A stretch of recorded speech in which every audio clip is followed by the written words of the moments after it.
Hello, everyone. Welcome to the Roundup. Here to go through all of the action from the last week of the A&DBBL Season 9. Last week being last weekend, the season kicked off with the live draw on Saturday. We drew the teams, we got the draws, and then 8 games have been played since then. So we are here ready to go through those 8 games. Mr. Scott Bryant and Mr. Tom Hovell joining me as always for the roundup to go through these fixtures. I guess before we go into game one, gentlemen, let's just take a very, very quick look at the tables and talk about the draw. The draw took place. We all know groups and we all know the various groups and who we're going to face. What is our kind of gut reaction after the draw here, Mr. Bryant? What do you think of the groups? What do you think of your group? How's it all looking? I think the groups are looking very intriguing. I think there's going to be a lot of interesting matches to have. I haven't got an easy group. I'm not going to lie. Got some really tough opposition, but hey ho, this is Blood Bowl. There's not really many. You can't really say there's any easy matches, especially in our division. The more it matures and the more people grow as coaches. So yeah, looking forward to it. I think I've got several redrafted teams I'm facing. But the really nice thing, I am playing all new coaches who I haven't played in a league format before, which is lovely, which is going to be really something. Oh, so yeah, I've played like people in some knockout games, but in a league format, haven't. First game next Saturday against the Orphic Gladiators. So we've got a bit of beef. So looking forward to it. It's a tough group, Middenheim. There's lots of very strong coaches in that one. Certainly not envious of you for that group. Tom, what about you? What's your sort of thought of the draw? We are in the same group this year for the first time, so we'll get a game in. How are you feeling looking at the group? Yeah, good. Yeah, it's an interesting actual one. Just like Scott, I've got all new coaches apart from one, Justin, who have played in league before, and again it was against he's a returning Elven Union as well. So that's going to be one to watch, I think, with the Orcs versus Elves on that one. Interesting looking at the table. One group kind of stands out for me, and that's Longship. I cannot kind of get where people in that are going to end up.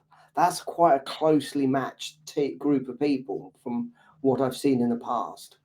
Yeah, there's some very good coaches in there, and it's one of the groups that has got it got some good coaches. It's got 3-time champion John Reeder in there.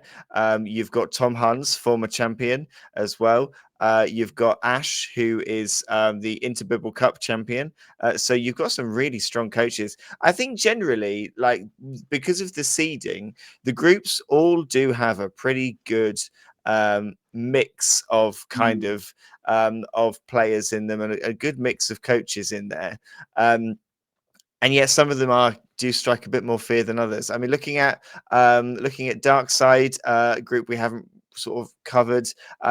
There's some tough coaches in that group. James is a former champion. Elliot is a former champion, and you've got former winners of conference and former winners of Super Cup in there as well. There's a lot of silverware sat in that group, so very, very tight, and looking like it's going to be a very close season for sure. Top 4 in each group go through to the playoffs. Bottom 4 will go through to the conference. Let's have a look at some of the games then that we had played. First up, the first game that got kicked off, and a very speedy game, the first game that finished with the first touchdown. It's a first for everything for this game. It is the 5 Rules of Dodge with a 2-0 victory over Skeksis Carrying Pieces. 2-0 on the touchdowns to the Dark Elves, but 3-2 on the casualties to the Lizard Men. This was a tough one to call, I think, coming into this fixture. I was very unsure as to how this one would go, because both of these coaches playing teams that they haven't played as much before. Ash has played Lizards in a tournament. I'm not sure how often Tom has played the Dark Elves. So an interesting kind of combo there, and two very strong coaches, a very strong fixture for them both to start the season. Scott, you're a fellow Dark Elf this season. Mr. Huns has got off to a very strong start against the Lizards. The start he would have wanted, absolutely. Yes, even with two players who are injured and out for the next game, you can just get some, cannon fodder journeyman in there for that. 2-0, he's got that. So I think he'll take that. He's got the what you want, really. You're scoring the touchdowns, you're starting to gain SP. I think the only thing you might want to argue is, would Tom, I can see he randomized the skill on one of his linemen and he got dirty player. Not the worst skill to have, but if you were building up a Dark Elf team, would that be your first go-to, even though it's on a lineman? So it's there. The problem, obviously, with elves is they're very expensive, so you can't always afford to lose one to sending off. But I think for what it was, first start and obviously first dip of the toe into the A&DBBL for Ash as well. 2-0 is a long, long way to go already. So good start for Tom. Ash, probably learnings and lots of things to build on as well. He's got 10 SP in the bag, and I'm sure he's going to go onwards and upwards. Tom, you've got to think that for Ash here, coming up against a former champion in game one, like Scott said, there's 7 games to play, getting 3 casualties out of it, so getting some SPP, and coming away with a loss with probably one of the favourites to do well in this group. Yeah, he maybe would have preferred the points, but it's not, the worst start SPP wise. No, it was a bit of a baptism of fire. But like you say, he did well. He obviously caused a lot of casualties. And just on Scott's point, not only are those 2 linemen out, but they've also both got armor value stat busts. So he's now got, so that's potentially giving Tom something to think about, considering they're 70k each. Do you keep 2, armor 8 linemen on the pitch, or do you get rid of them? That kind of thing. But he's obviously got. I think when you can, you replace them. But yeah, absolutely. And I think also Ash has already put a skill of diving tackle. So that's a chosen skill of diving tackle on a skink. Thought that was quite a brave choice. Yeah, so you're quite very good one. Interesting. I was about to say, you're the lizard man expert. What's the reasoning behind that? Honestly, I don't know. I would love to know why he's gone for diving tackle, because the skinks are so fragile with the strength 2 and the armor 8 that I never want to be putting them in a situation where they're going to be up against someone who's got maybe the option to blitz away from them rather than dodge away from them. So it was a very interesting choice. I'm not too sure. I would have very much gone for a sidestep, probably, if I've got my first choice to choose. On a skink, maybe if I had 3 or 4 skinks that had that already had sidestep or already prepared for that, maybe then I would go for a diving tackle. Maybe I wouldn't absolutely hate diving tackle as a random. It is an interesting choice, so I'm really keen to see how he builds this team now, because he's got 2 chameleons in there, so he's got 2 lots of on the ball. He's got now a diving tackle. It almost feels like he's gone for quite a defensive build, and he's building defensive skinks, which will be fun to kind of see how they work out. Great job for Tom. Congratulations on the 2-0 win. A long season to go, but a good start there. And SPP and casualties being taken all round. So a very strong start to the season. We'll move on to the next game, which was the Foxhall Road Scavengers under Mr. Dave Rue versus the World's Edge Berserkers under Jamie. A 1-0 win for the Dwarves here. Tom, I'm going to come to you straight away here, because there's something that Dave made quite a kind of interesting point on. Necromantic Horror, while we know that they can be very good, and the Flesh Golems, the Werewolves, all the positionals they've got, there's good variety in there. There's some really fun pieces. Starting a league with 1 million and not having any additional skills can be very tough, and it seems like Dave has felt that in game 1. Yes, and it's interesting because he even quite fortunately took Ivan the Animal Death Shroud as well, who actually is very good because he's got that special skill, which is kind of an increase. I think it's a mighty blow increase against dwarfs because he has a hatred against it. Hence why I think, and because I unfortunately wasn't able to make the games in house, why potentially there was a foul by dwarfs on turn 4, which is a very unusual thing for dwarfs. But yes, I see where you're coming from. Would have been a very tough game between these two, because you've got quite a few nice little plays with the necromantics, with the werewolves. How many's he got? He's got 2 werewolves. He's got and 1 ghoul runner. So he's got some speed there, which if he gets the ball to them there and gets them round the back of the dwarfs, it's quite nice. You can kind of contain the dwarfs. Unfortunately, this wasn't his game to be had by the things. Scott, Middenheim looks like a really, really tough group. I think it probably on paper is the most difficult one. A really, really good result then for Jamie. We always talk about Jamie being a coach who never feels like he's very far away. He only plays dwarfs. You never feel like he's that far away from pushing to get to a final, get to some silverware, get far in the playoffs. In a group that is so tough, getting a 1-0 win against someone like Dave, who most of us probably would have some money on getting in that top 4. This is almost a 6-point result for Jamie this early on.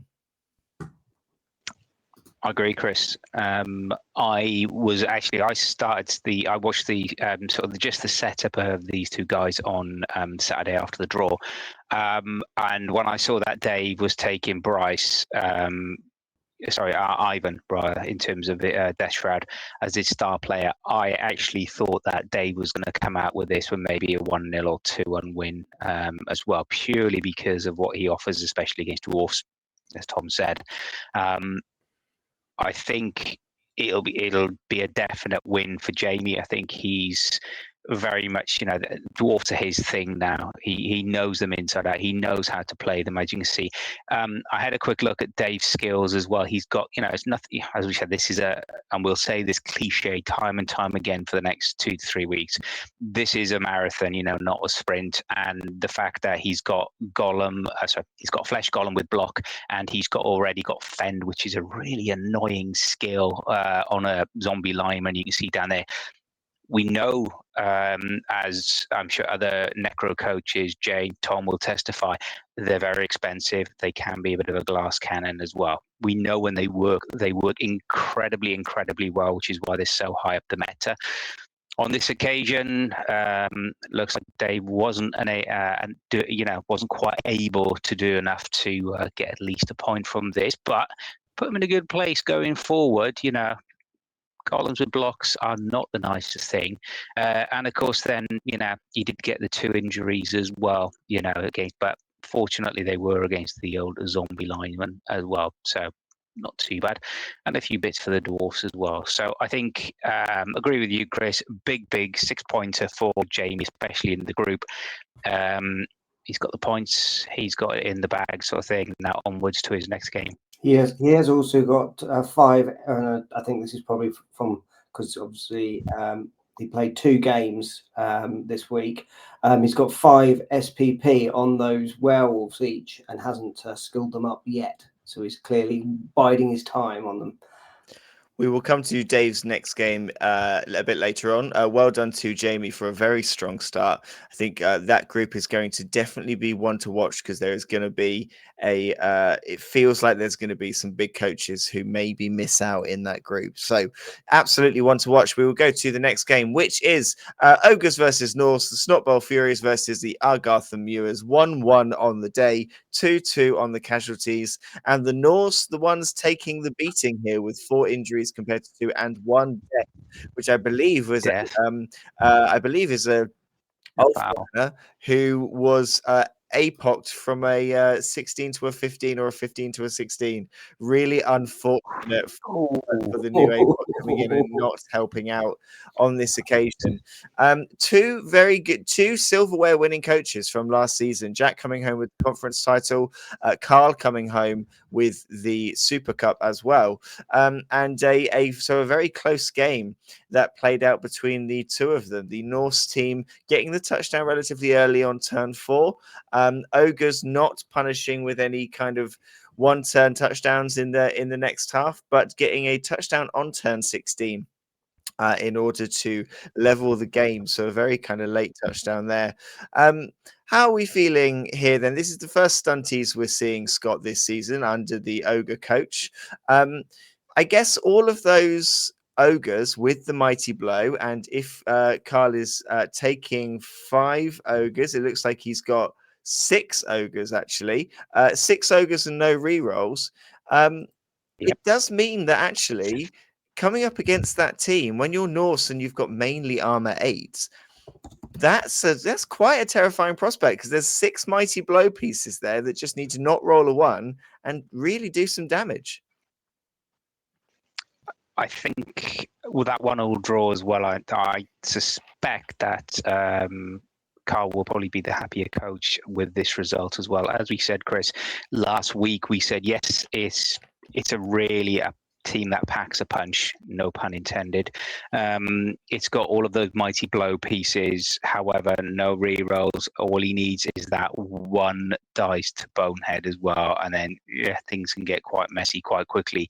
So if you look at the sequence of event, I was following this on Tour Play. The Mewers scored when 1-0 up, so Jack got that. Then he got an injury on one of the ogres, so just felt the momentum was shifting. So again, with the 0 rerolls, shout out to Carl to go and foul something, and to get the good fortune of a death with an APOC reroll as well. He did well, and I think this sets it up nicely for the rest of the league. And I think it just shows again things are going to be very close, very tight indeed. I'm hoping, I think that a lot of the games, similar to last year, a lot of games are going to be decided by sort of one particular play, one particular roll of the dice, and more often than not, that's in the last few turns as well. Tom, you've played Jack a few times before in previous seasons. No stranger to this Norse team that has some very familiar figures. He's come up against a lot of mighty blow here, but he is coming away from the game with while a beaten up team, he is coming away with it with his 2 Valkyries intact. He still has a very heavily skilled Ulfwerner there, and he's got a point and taken points away from another coach. So there are positives to take. Losing the Ulfwerner is going to be a big miss, but there's definitely some positives to take from this game. Yeah, absolutely. I think it was I don't know how many times he's played against ogres, so it's interesting to see. And it's interesting to see what Carl got in inducements, rather than put all his eggs in one basket with a star player. He kind of spread it across, using the Dwarven Runesmith, which is an interesting one, especially on the ogre team. So I'm assuming he may have been trying to use like the Rune of Fury on one of the ogres, which is quite nice because it gains both the Dauntless, which is irrelevant, but the Frenzy skill, which would be quite fun with an ogre on that kind of thing. So it'd be interesting to see whether that played out or got it. But yeah, I think Jack will be a bit annoyed, because I think that Ulfwerner was dead was his own making. I think he tried to move out and tripped over, or did anyone know whether it was a rush or whether it was just trying to get out of a tackle zone? Not sure actually, and I'm just sort of looking down to see the point where it dies there. I don't think it is linked to the foul, but I think it is in the Discord, so we can maybe have a little check. I guess one benefit for Jack here is that his team value is going to be slightly reduced now. That was a very high team value Ulfwerner, and the Norse linemen are good positionals with thick skull, with block, movement 6. You don't really want to rush them, but they can do a job on their day, and that will hopefully do Jack in good stead while he gets the money back to get that Ulfwerner. Well done to both coaches. A draw is a solid way to start the season. Get some points on the board, and that is what you need. Moving on to game 4 then, and it is the Orphic Gladiators, fresh off their not semi-final, their second place from last season, coming back and absolutely hitting the ground running this season. A 3-0 victory in their first game against the Wolverhampton Shamblers. 2 casualties to 3 here, 17 SPP. Tom, this is a dream start for Luke here, getting SPP on the board. Some really some good points. I spoke to Luke about this afterwards, and he mentioned that there were some games last season where he maybe held back slightly early on and didn't push for bigger results, and then didn't have maybe some of the SPP or anything like that. This season, that Luke is gone, and he is absolutely going for it. Yeah, he must be buzzing after this. It looked like an absolute unfortunate massacre for poor Jane. That renegade goblin looks like it might be causing a bit of a mayhem on the pitch. I wonder whether there's been a few throw teammates there to get it to the touchdown, especially on turn 8 and or turn 5. So, and then also he's got the backup of that Dark Elf as well. So this is a very, very strong team and one to look out for. Scott, no stranger to this Orphic Gladiators team. He's played another game after this that we'll come to later, but it will have been quite daunting to have, yes, got the 3 points and the 3 touchdowns in this game, but the next game he was missing several players. He had missed next game on a lineman. He had a niggling injury on the Ratoga and a niggling injury on this Star Goblin. That will have been daunting to take into the next game. I think actually, excuse me, as you rightly said, when the draw was made, everybody wanted to avoid this team. That's how much I think respect other coaches have for this team that Luke has developed again. And again, they're only in their second season. 3-0, you can't get better than that, can you, for an opening game of the season? However, as you rightly say, Chris, it was marred by those injuries, so it just shows that it wasn't all one-way traffic. Looking at the sequence of events, especially just for that that second touchdown, it does suggest that Jane tried to make a break for it with the Ghoul Runner. And if anybody's in chat and knows, let us know. But it just has that classic dodge out with, it's a 3-up with reroll. With reroll, it's 80+% of the time, and that once when it's not going to happen, that other 20%, and then all of a sudden, anything you put in place all goes up the wall. And then suddenly it's 2-0, and it's a very, very uphill battle, especially on numbers as well. So, I think a very brave, very challenging opening match for Jane as well. Yes, and I suppose it could be seen as, get the tough ones out of the way as soon as you can. Jane in the chat saying that she took one for the team there, but got some great casualties out of it, and was definitely going up to Luke's next opponent saying "You're welcome," heading into the next game. So, absolutely trying to do everyone a favor there by weakening this team. We'll see how Luke gets on and Jane gets on later on, because we've got another game to cover for both of them. A tough start here for Jane and a very good start for Luke to build their season with. Moving on to the first game then that we had on the stream, the Lavender Lynxes versus the Wildermere Wasps. You can go and watch this one. It will be on Twitch for another few days, and then it will be over on YouTube at BloodbowlLive. So please do go and take a look at that.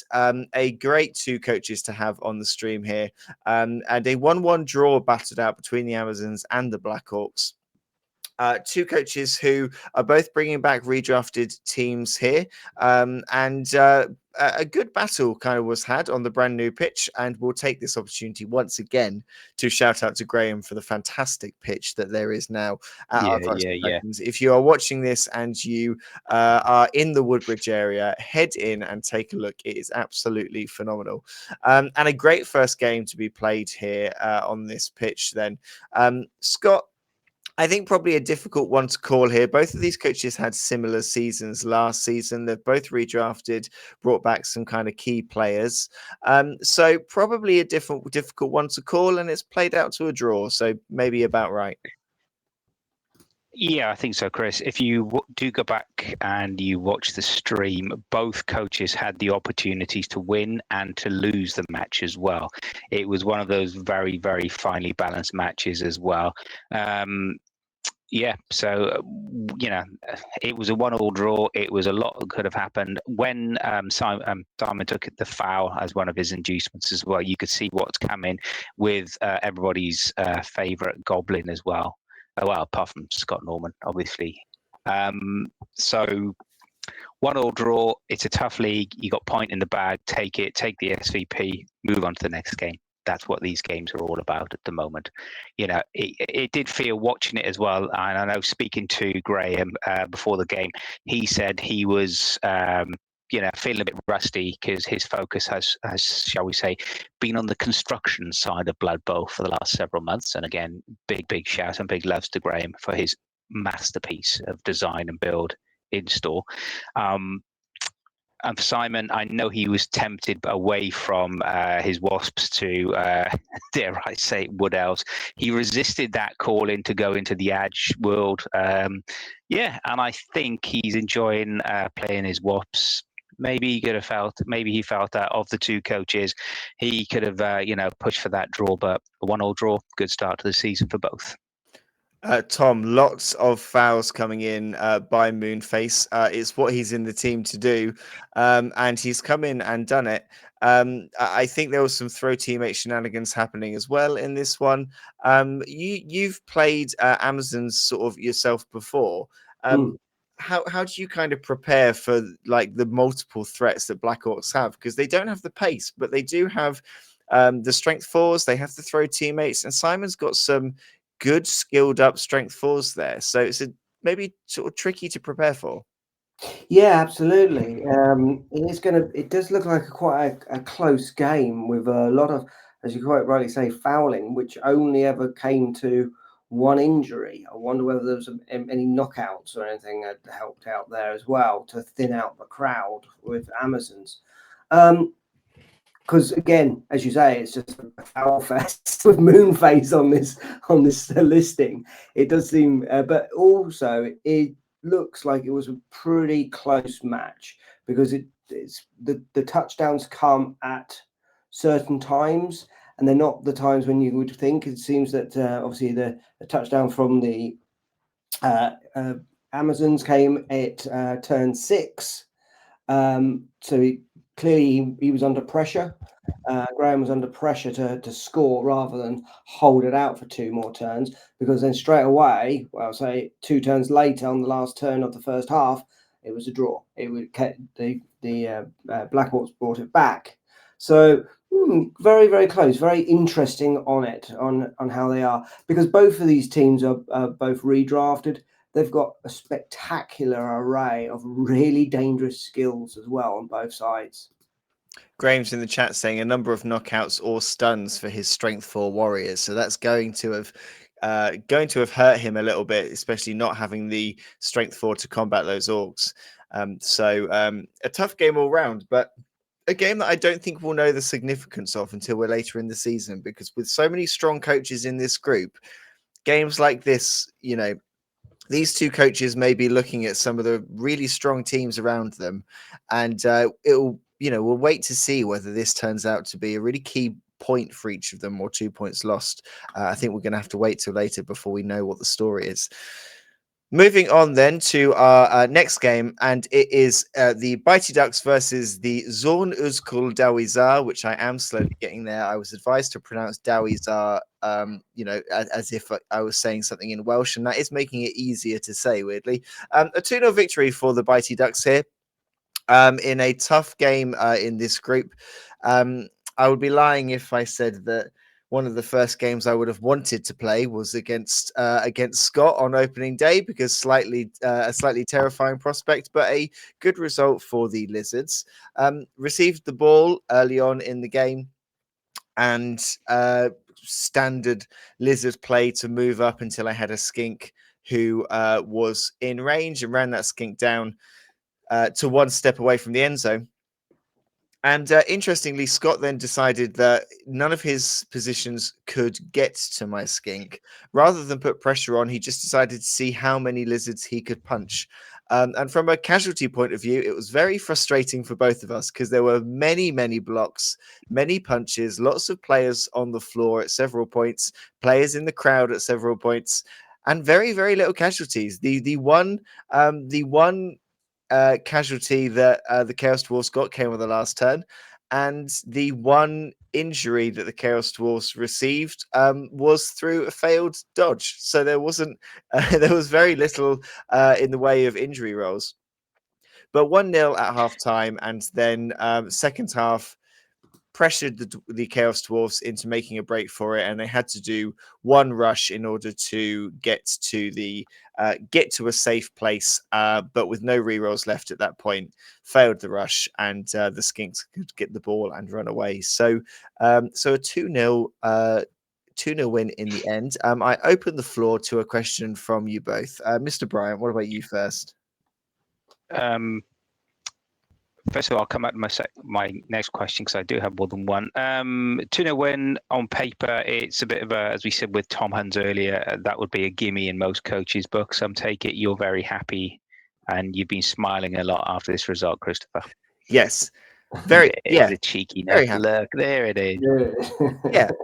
You know, I think I looked at my group that I was drawn, and I think, you know, Scott is one of the best coaches in the league. I jokingly say over and over again that he is the, you know, best coach that we've got who has not won, but he is, you know, of all the coaches that you expect to have he's the one that you would expect to have a title. He is absolutely good enough to have won any of those finals he's been in and any of those semi-finals, you know.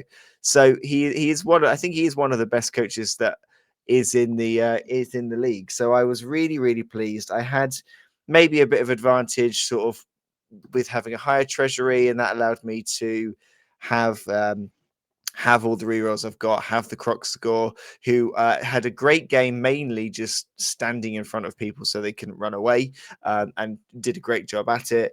A skink that can sprint and have sure feet is an incredible asset. So, you know, yeah, very, very happy with this.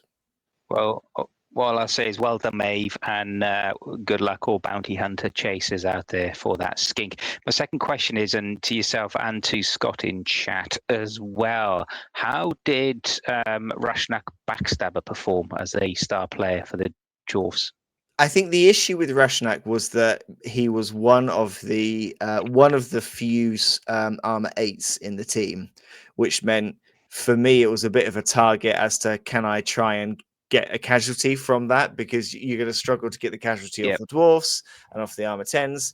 So it was kind of someone to aim for. So he spent a lot of the game on the floor and a lot of the game stunned. I stunned him a lot, but it just didn't break armor and didn't knock him out and get him off the pitch. So he spent most of the time on the ground. So maybe not overly useful. But having him in the team did mean that there was a sub on their side, and when a hobgoblin tried to dodge out and didn't make it, it meant that he still had 11 players on the pitch. So I think there was still a benefit there. Is it like Very good. Scott saying, yeah, stab didn't work once, which is always a big frustration. Sorry, Tom. No, not at all. Yeah, because when I saw that, I thought, oh, that's interesting, because he had 230 at the start and inducements, and that can give you some quite a variety of star players if you're going down that road. So he's obviously taken 2 kegs on the basis they thought that you were going to target his kind of hobgoblins by the sounds of things.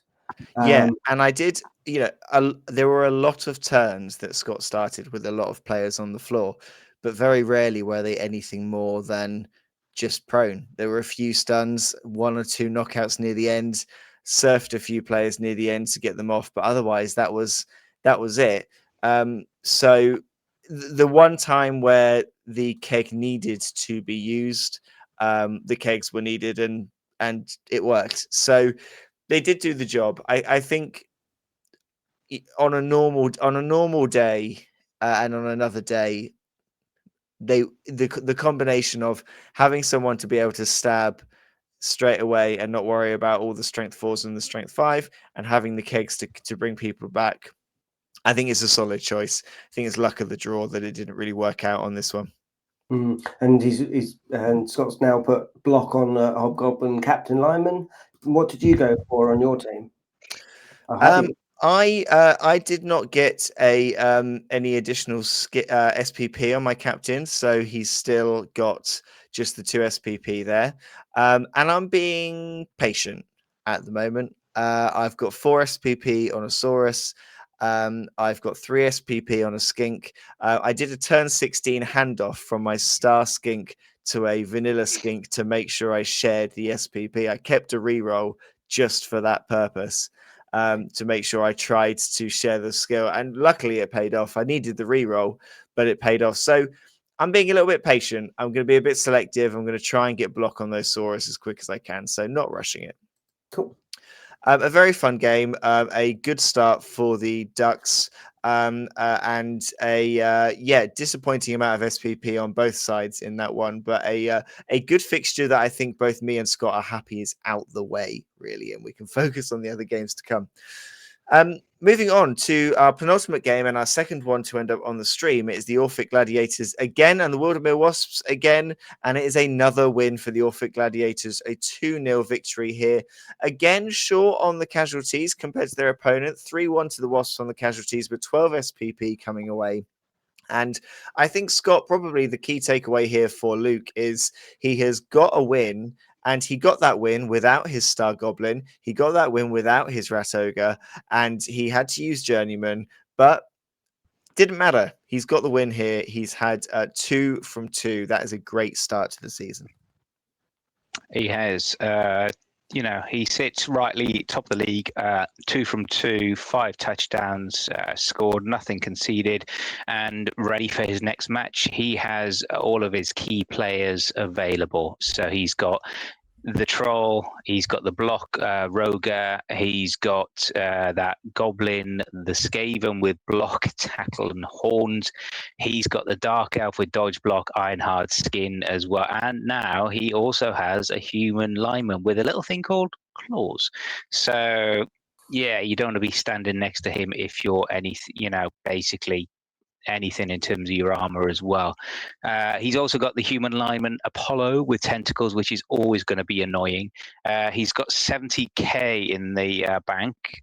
Be interesting to see what Luke's got lined up next. Goes into the next match, 11 players. Yeah, what's he going to do? Is he going to buy another one in terms of a human lineman, or is he going to save up maybe for that third most important reroll? Be interesting times, but fantastic start for Luke. Thoroughly deserved. Well played, sir. Well played. Tom, we're in the beneficial position of knowing who Luke's next opponent is. I'm intrigued.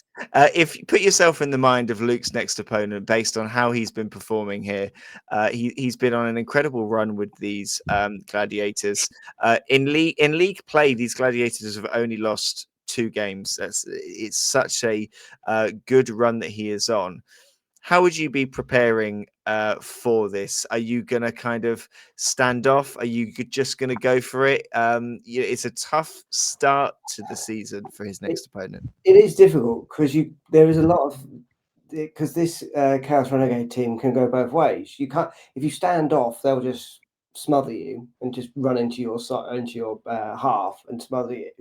But equally, if you go in all guns blazing, those 3 big guys are gonna kind of smash you apart, really, aren't they? That is a dangerous looking thing. And even as Scott Quire says, he's now got this human lineman tag team, one with tentacles and one with claws. So one holds them there and the other one just smashes them up.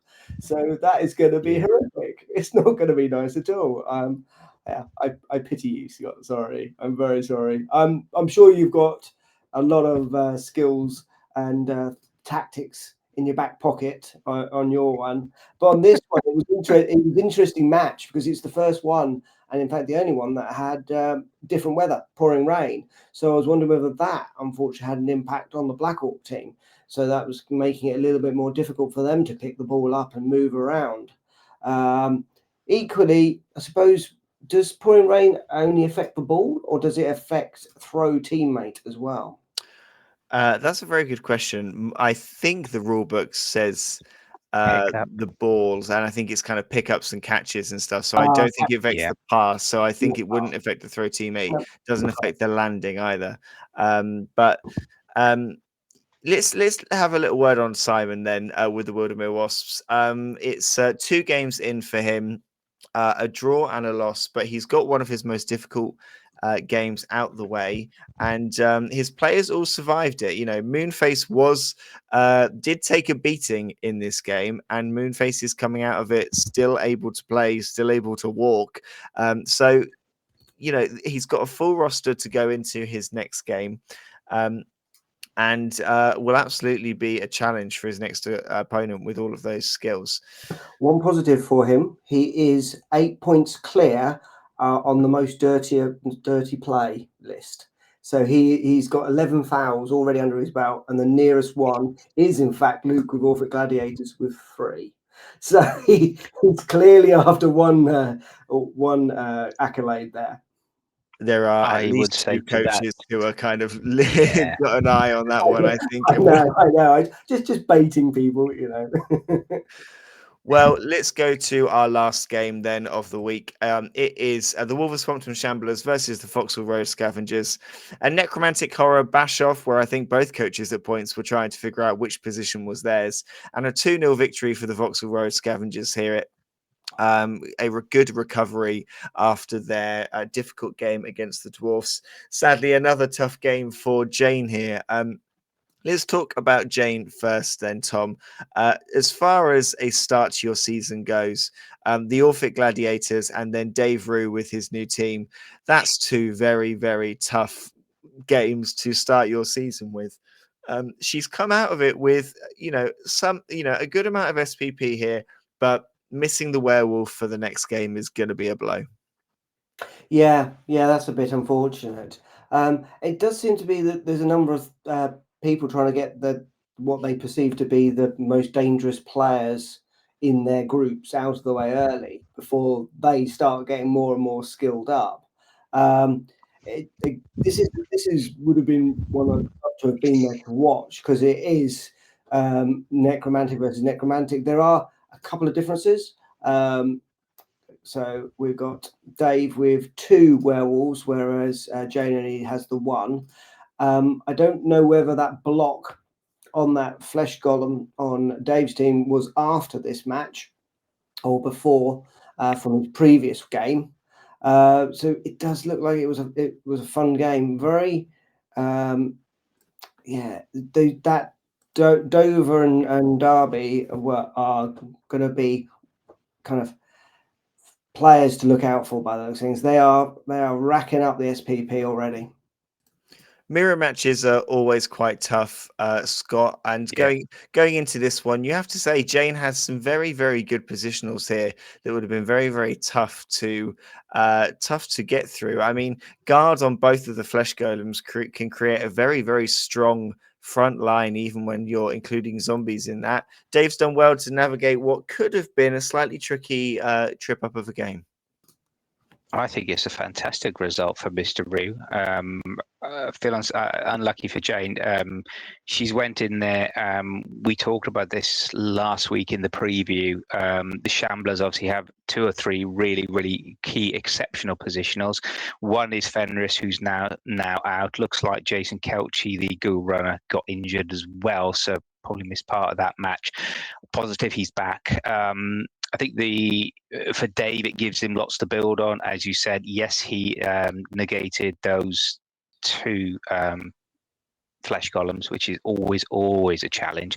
And I think so it'll be interesting in how Dave now develops the team. I think from what you said, Tom, and looking at there, I suspect that block was put on after this match, and it'll be interesting what happens with Jane, because looking at her, she's got 50, she's $1 million value already, and she's only got 15k in the bank. So I whether or not Jane just looks at the next match and says that's the consolidatory match for this season. She's, just get through that, play it solid, play it safe, and then build on that and take that momentum into the sort of matches 4, 5, and 6 and 7.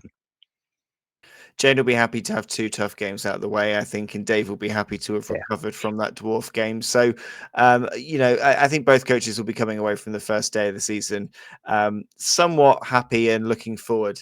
And let's look forward ourselves at the tables. There's not many games to have been played, but there's still some positions to be had. Snotball Furies and the Ardgarth Muirs, the only coaches to play in Dark Side. 1-1 draw puts them both tied at the top with the same number of touchdowns and casualties. So a great one for tiebreakers come later in the season. Looking at Long Ship, 5 rules of dodge and Skex's carrying pieces with the only coaches to play. So that puts the Dark Elves at the top and the Lizards near the bottom for now while we wait for other games to be played. Middenheim, where we had the most games played, Orphic Gladiators sit up there with 2 from 2.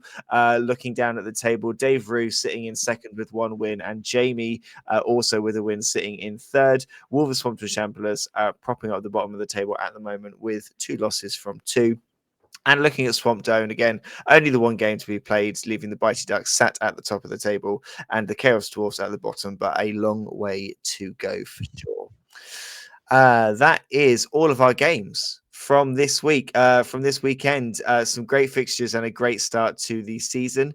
We'll be looking to get a streamed game in at some point this week, so keep an eye out for any announcements on that. We will do our best to tell you who is playing and when.